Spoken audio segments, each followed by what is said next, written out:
Welcome to Celtic Tomes, bringing you readings from bygone books.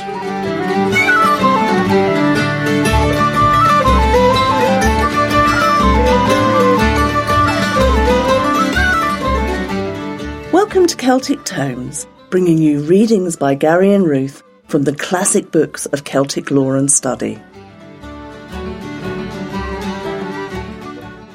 Chapter 8 of The Religion of the Ancient Celts by J.A. MacCulloch.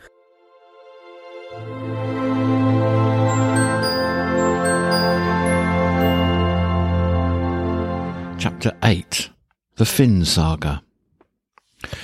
The most prominent characters in the Finn Saga, after the death of Finn's father Cumal, are Finn, his son Oisin, his grandson Oscar, his nephew Diarmaid with his ball shearer, or beauty spot which no woman could resist, Fergus, famed for wisdom and eloquence, Caoilte MacRonan, the swift, Conan, the comic character of the saga, Goll Morna, the slayer of Cumal, but later the devoted friend of Finn, besides a host of less important personages.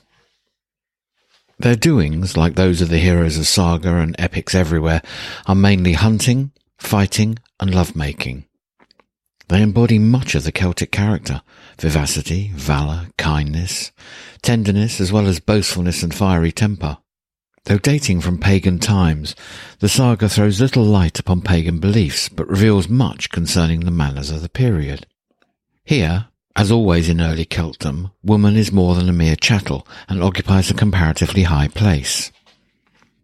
The various parts of the saga, like those of the Finnish Kalevala, always existed separately, never as one complete epic, although always bearing a certain relation to each other. Lonnrot in Finland was able, by adding a few connecting links of his own, to give unity to the Kalevala, and had MacPherson been content to do this for the Finn saga, instead of inventing, transforming and serving up the whole in the manner of the sentimental 18th century, what a boon would he have conferred on Celtic literature! The various parts of the saga belong to different centuries and come from different authors, all, however, imbued with the spirit of the Finn tradition. A date cannot be given to the beginnings of the saga, and additions have been made to it even down to the 18th century, Michael Comyn's poem of Oisin in Tir na Nog being as genuine a part of it as any of the earlier pieces. Its contents are in part written, but much more oral. Much of it is in prose, and there is a large poetic literature of the ballad kind, as well as meirchen of the universal stock made purely Celtic, with Finn and the rest of the heroic band as protagonists. The saga embodies Celtic ideals and hopes. It was the literature of the Celtic folk on which was spent all the riches of the Celtic imagination, a world of dream and fancy in which they could enter at all times and disport themselves. Yet in spite of its immense variety, the saga preserves a certain unity, and is provided with a definite framework, recounting the origin of the heroes, the great events in which they were concerned, their deaths or final appearances, and the breaking up of the Finn band. The historic view of the Fians is taken by the annalists, by Keating, O'Curry, Dr. Joyce, and Dr. Douglas Hyde. According to this view, they were a species of militia maintained by the Irish kings for the support of the throne and the defence of the country. From Samhain to Beltane they were quartered on the people, and from Beltane to Samhain they lived by hunting. How far the people welcomed this billeting, we are not told. Their method of cooking the game which they hunted was one well known to all primitive peoples. Holes were dug in the ground. In them red-hot stones were placed, and on the stones was laid venison wrapped in sedge.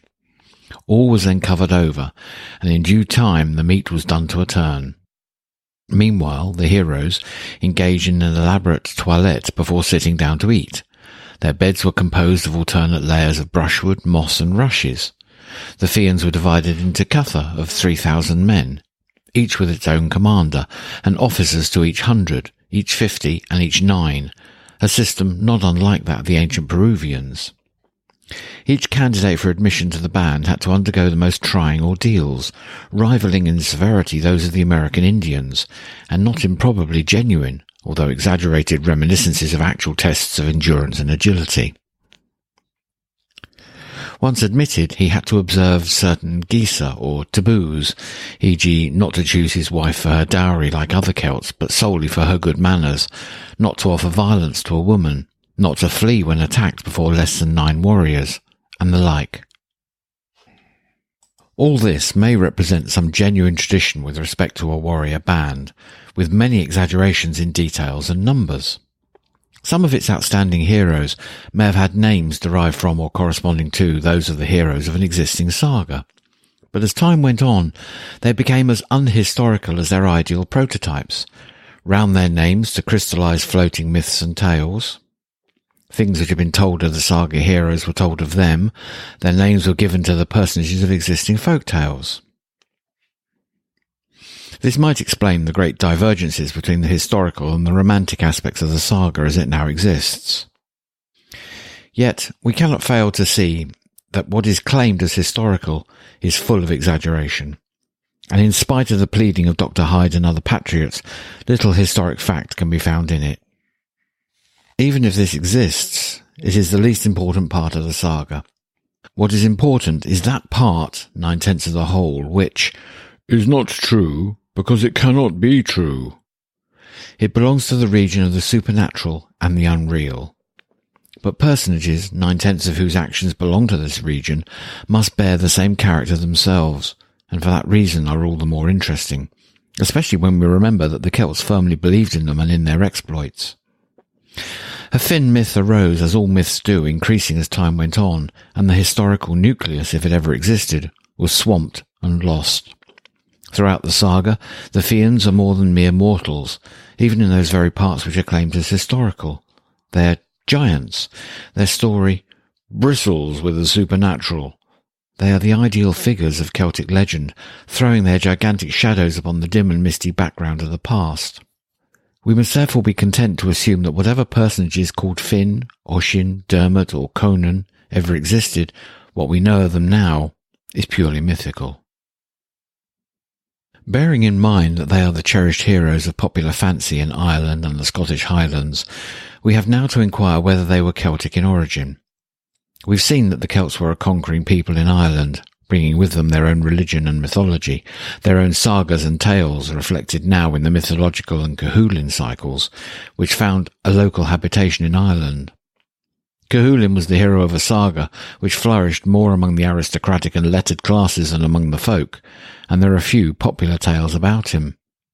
But it is among the folk that the Finn saga has always been popular, and for every peasant who could tell a story of Cúchulainn, 1,000 could tell one of Finn.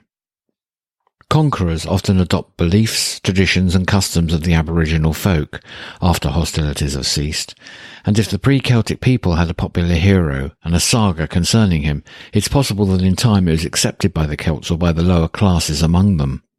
But in the process, it must have been completely Celticized, like the Aborigines themselves. To its heroes were given Celtic names, or they may have been associated with existing Celtic personages, like Cumal, and the whole saga was in time adapted to the conceptions and legendary history of the Celts. Thus we might account for the fact that it has so largely remained without admixture with the mythological and Cúchulainn cycles, though its heroes are brought into relation with the older gods. Thus also we might account for its popularity as compared with the Cúchulainn saga among the peasantry, in whose veins must flow so much of the Aboriginal blood both in Ireland and the Highlands. In other words, it was the saga of a non-Celtic people occupying both Ireland and Scotland. If Celts from Western Europe occupied the west of Scotland at an early date, they may have been so few in number that their own saga or sagas died out. Or if the Celtic occupation of the West Highlands originated first from Ireland, the Irish may have been unable to impose their Cúchulainn saga there. Or if they themselves had already adopted the Finn saga and found it again in the Highlands, they would but be the more attached to what was already localised there. This would cut the ground from the theory that the Finn saga was brought to Scotland from Ireland, and it would account for its popularity in the Highlands, as well as for the fact that many Finn stories are attached to Highland as well as to Irish localities, while many place names in both countries have a Fian origin. Finally, the theory would explain the existence of so many märchen about Finn and his men, and so few about Cúchulainn. Returning to the theory of the historic aspects, It should be noted that while when seen through the eyes of the annalists, the saga belongs to a definite historical period, when viewed by itself it belongs to a mythic age, and though the Fians are regarded as champions of Ireland, their foes are usually of a supernatural kind, and they themselves move in a magic atmosphere. They are also brought into connection with the unhistoric Tuatha Déa. They fight with them, or for them. They have amours with, or wed their women, and some of the gods even become members of the Fian band. Diarmaid was the darling of the gods Oengus and Manannan, and in his direst straits was assisted by the former. In all this, we're in the wonderland of myth, not the terra firma of history. There's a certain resemblance between the Cúchulainn and Finn sagas, but no more than that which obtains between all sagas everywhere. Both contain similar incidents, but these are the stock episodes of universal saga belief, fitted to the personages of individual sagas. Hence, we need not suppose with Professor Windisch that the mythic incidents of the Finn saga are derived from the Cúchulainn cycle. The personages against whom Finn and his men fight show the mythic nature of the saga. As champions of Leinster, they fight the men of Ulster and Connaught, but they also war against oversea invaders, the Lochlanners. While Lochlann may mean any land beyond the sea, like the Welsh Llyllin, it probably meant the fabulous land beneath the lakes or the waves of the sea, or simply the abode of hostile supernatural beings. Lochlanners would thus be counterparts of the Fomorians, and the conflicts of the Fians with them would reflect old myths. But with the Norse invasions, the Norsemen became the true Lochlanners, against whom Finn and his men fight as Charlemagne fought against Mohammedans, a sheer impossibility. Professor Zimmer, however, supposes that the Finn saga took shape during the Norse occupation from the 9th century onwards. Finn is half Norse, half Irish, an equivalent to Caoilte, who commanded the apostate Irish in the 9th century, while Oisin and Oscar are the Norse Asvin and Asgeirr. But it is difficult to understand why one who was half a Norseman should become the chosen hero of the Celts in the very age in which Norsemen were their bitter enemies, and why Finn, if of Norse origin, fights against Lochlanners, i.e. Norsemen. It may also be inquired why the borrowing should have affected the saga only, and not the myths of the gods. No other Celtic scholar has given the slightest support to this brilliant but audacious theory. On the other hand, if the saga has Norse affinities, and if it is in origin pre-Celtic, these may be sought in an earlier connection of Ireland with Scandinavia in the early Bronze Age. Ireland had a flourishing civilization then, and exported beautiful gold ornaments to Scandinavia, where they are still found in Bronze Age deposits. This flourishing civilization was overwhelmed by the invasion of the Celtic barbarians. But if the Scandinavians borrowed gold and artistic decorations from Ireland, and if the Finn saga, or part of it, was already in existence, why should they not have borrowed some of its incidents? Or why, on the other hand, should not some of the episodes have found their way from the north to Ireland? We should also consider, however, that similar incidents may have been evolved in both countries on similar lines, and quite independently. The various contents of the saga can only be alluded to in the briefest manner. Finn's birth story belongs to the well-known expulsion and return formula, applied to so many heroes of saga and folktale, but highly elaborate in his case at the hands of the annalists. Thus his father, Cumal, uncle of Con the Hundred Fighter, 122 to 157 AD, wished to wed Morna, daughter of Con's chief druid, Torg. Torg refused, knowing that through this marriage he would lose his ancestral seat. Cumal seized Morna and married her, and the king, on Torg's appeal, sent an army against him. Cumal was slain. Morna fled to his sister and gave birth to Demne, afterwards known as Finn. Perhaps in accordance with old matriarchal usage, Finn's descent through his mother is emphasized, while he is related to the ancient gods, Torg being the son of Nuada. This at once points to the mythical aspect of the saga. Cumal may be identical with the god Camulos. In a short time, Finn, now a marauder and an outlaw, appeared at Con's court, and that same night slew one of the Tuatha Déa, who came yearly and destroyed the palace. For this he received his rightful heritage, the leadership of the Fians, formerly commanded by Cumal. Another incident of Finn's youth tells how he obtained his thumb of knowledge. The eating of certain salmon of knowledge was believed to give inspiration, an idea perhaps derived from early totemistic beliefs. The bard, Fianna, having caught one of the coveted salmon, set his pupil Finn to cook it, forbidding him to taste it. But as he was turning the fish, Finn burnt his thumb and thrust it into his mouth, thus receiving the gift of inspiration. Hereafter, he had only to suck his thumb in order to obtain secret information. In another story, the inspiration is already in his thumb, as Samson's strength was in his hair, but the power is also partly in his tooth, under which, after ritual preparation, he had to place his thumb and chew it. Finn had many wives and sweethearts, one of them, Sar, being mother of Oisin.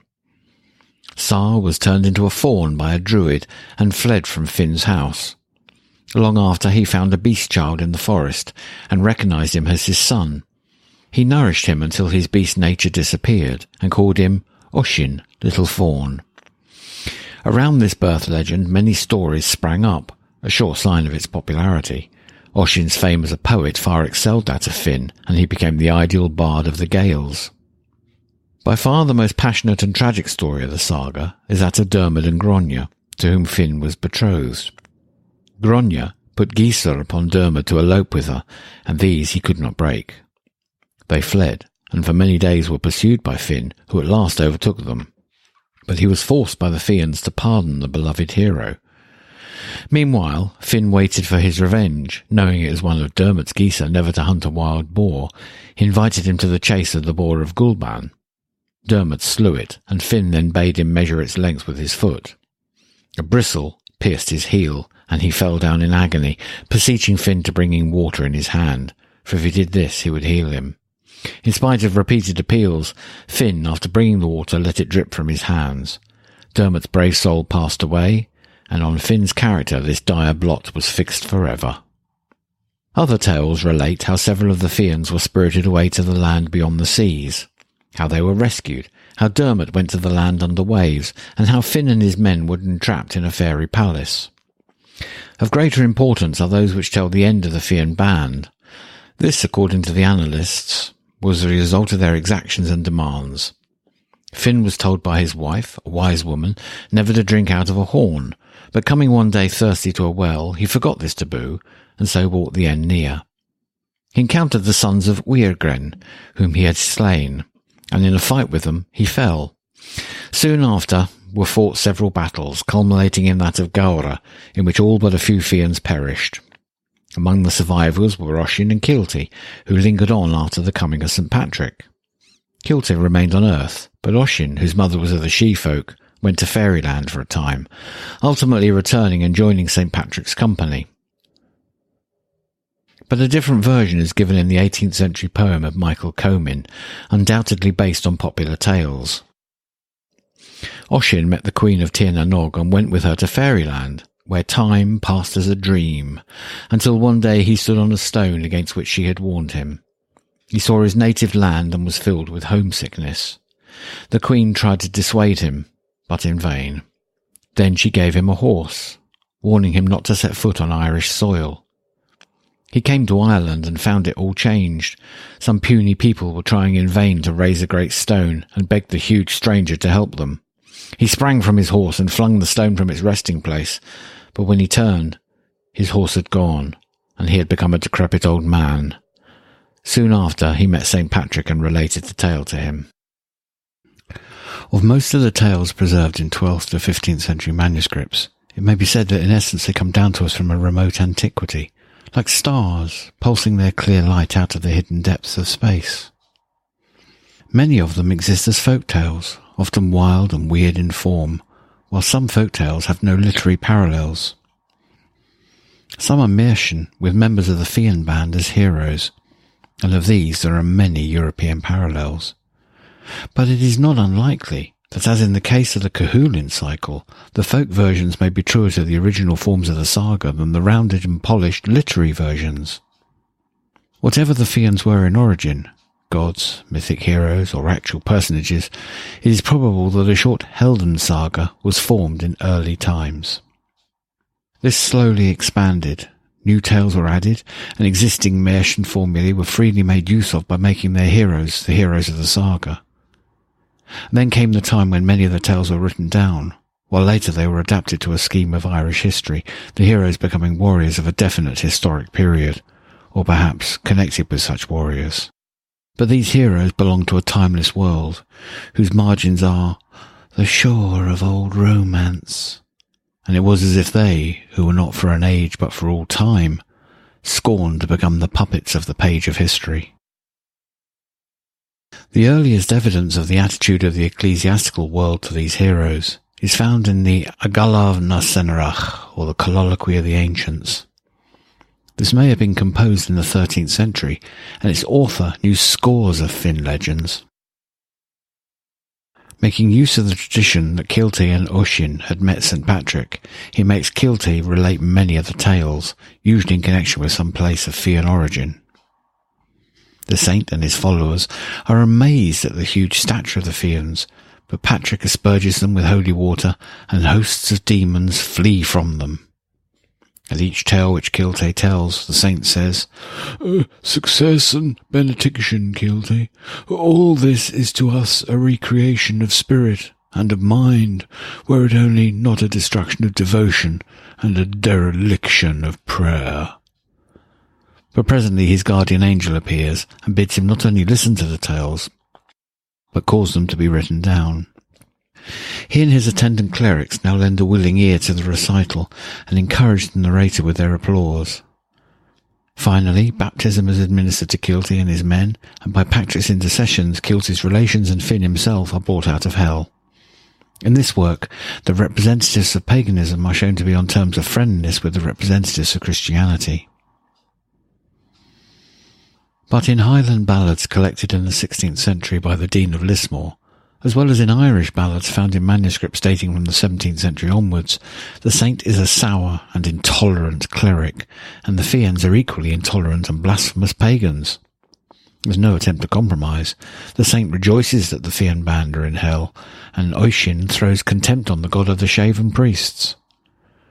But sometimes this contempt is mingled with humour and pathos. Were the heroes of Oisin's band now alive, scant work would be made of the monks' bells, books, and psalm singing.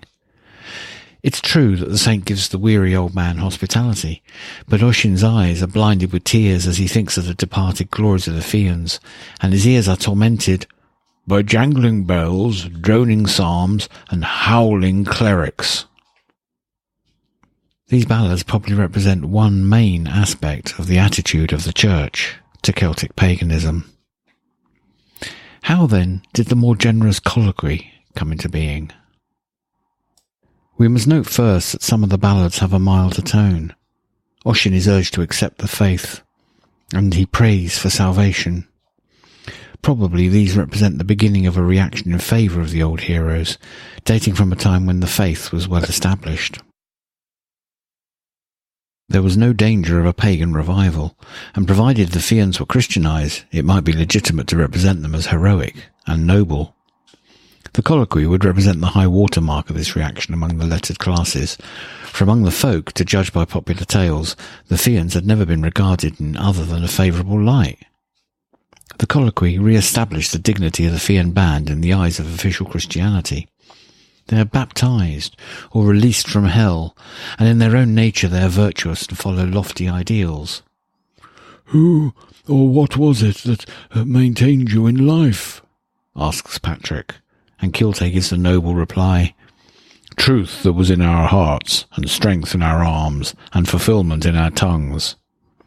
Patrick says of Fionn, "He was a king, a seer, a poet, a lord with a manifold and great train, our magician, our knowledgeable one, our soothsayer. All whatsoever he said was sweet with him. Excessive perchance as ye deem my destiny of Fionn, although ye hold that which I say to be overstrained, nevertheless, and by the king that is above me, he was 3 times better still." Not only so, but Caoilte maintains that Fionn and his men were aware of the existence of the true God. They possessed the anima naturalita Christiana, the growing appreciation of a wider outlook on life, and possibly acquaintance with the romances of chivalry made the composition of the colloquy possible. But again, it may represent a more generous conception of paganism existing from the time of the first encounter of Christianity with it in Ireland. The strife of creeds in Ireland, the old order changing, giving place to new, had evidently impressed itself on the minds of Celtic poets and romancers. It suggested itself to them as providing an excellent situation. Hence we constantly hear of the meeting of gods, demigods or heroes with the saints of the new era. Frequently they bow before the cross, they're baptized and receive the Christian verity, as in the colloquy and in some documents of the Cúchulainn cycle. Probably no other European folk literature so takes advantage of just this situation, this meeting of creeds, one old and ready to vanish away, the other one with all the buoyant freshness of youth. Was MacPherson's a genuine Celtic epic, unearthed by him and by no one else? No mortal eye save his has ever seen the original, but no one who knows anything of the contents of the saga can deny that much of his work is based on materials collected by him. He knew some of the tales and ballads current among the folk, possibly also some of the Irish manuscript versions. He saw that there was a certain unity among them, and he saw that it was possible to make it more evident still. He fitted the floating incidents into an epic framework, adding, inventing, altering and moulding the whole into an English style of his own. Later, he seems to have translated the whole into Gaelic. He gave his version to the world, and found himself famous, but he gave it as a genuine translation of a genuine Celtic epic. Here was his craft. Here he was the charlatan of genius. His genius lay in producing an epic which people were willing to read, and in making them believe it to be not his work, but that of the Celtic heroic age. Anyone can write an epic, but few can write one which thousands will read, which men like Chateaubriand, Goethe, Napoleon, Byron and Coleridge will admire and love, and which will, as it were, crystallize the aspirations of an age weary with the classical formalism. MacPherson introduced his readers to a new world of heroic deeds, romantic adventure, deathless love, exquisite sentiments sentimentally expressed. He changed the rough warriors and beautiful but somewhat unabashed heroines of the saga into sentimental personages, who suited the taste of an age poised between the bewigged and powdered formalism of the 18th century and the outburst of new ideals which was to follow. His Oisin is a cross between Pope's Homer and Byron's Childe Harold. His heroes and heroines are not on their native heath, and are uncertain whether to mince and strut with Pope, or to follow nature with Rousseau's noble savages and St. Pierre's Paul and Virginia. The time has gone when it was heresy to cast doubt upon the genuineness of MacPherson's epic, but if anyone is still doubtful, let him read it, and then turn to the existing versions, ballads and tales. He will find himself in a totally different atmosphere, and will recognise in the latter the true epic note, the warrior's rage and the warrior's generosity, dire cruelty and yet infinite tenderness, wild lust, yet also true love, a world of magic supernaturalism, but an exact copy of things as they were in that far-off age.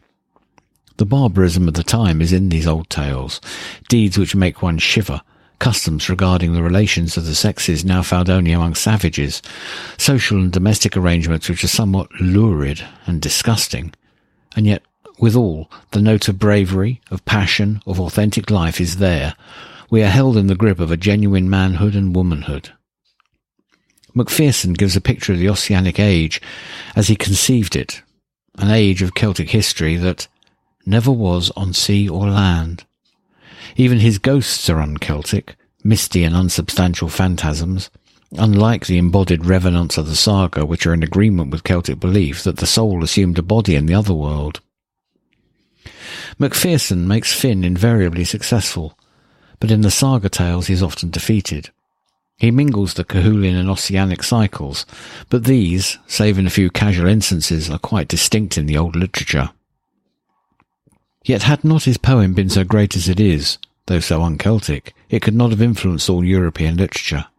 But those who care for genuine Celtic literature, the product of a people who loved nature, romance, doughty deeds, the beauty of the world, the music of the sea and the birds, the mountains, valour in men, beauty in women, will find all these in the saga, whether in its literary or its popular forms.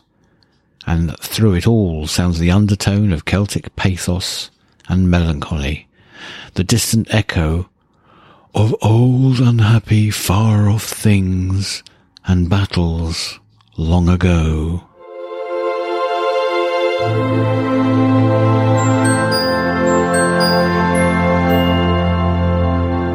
That was Chapter 8 of The Religion of the Ancient Celts by J.A. MacCulloch. A link to the full text can be found in the show notes. You'll find the show notes at celtictomes.libsyn.com. That's LIBSYN.com. We'd like to say a massive thank you and give a shout out to Daniel, Selene, Erica, Kyle and Brandy for being patrons of the podcast on our Patreon page. Thank you so much. Your support is ensuring that we can keep on making these shows. If you'd like to support our continued work on Celtic Tomes, please come and find us on patreon.com/Celtic Tomes. That's patreon.com/Celtic Tomes. You've been listening to Celtic Tomes, read by Gary and Ruth. Our theme music is Gander in the Pretty Hole by Slauncher, and a link to their music can be found in the show notes at celtictomes.libsyn.com. This podcast has been produced by The Celtic Myth Show.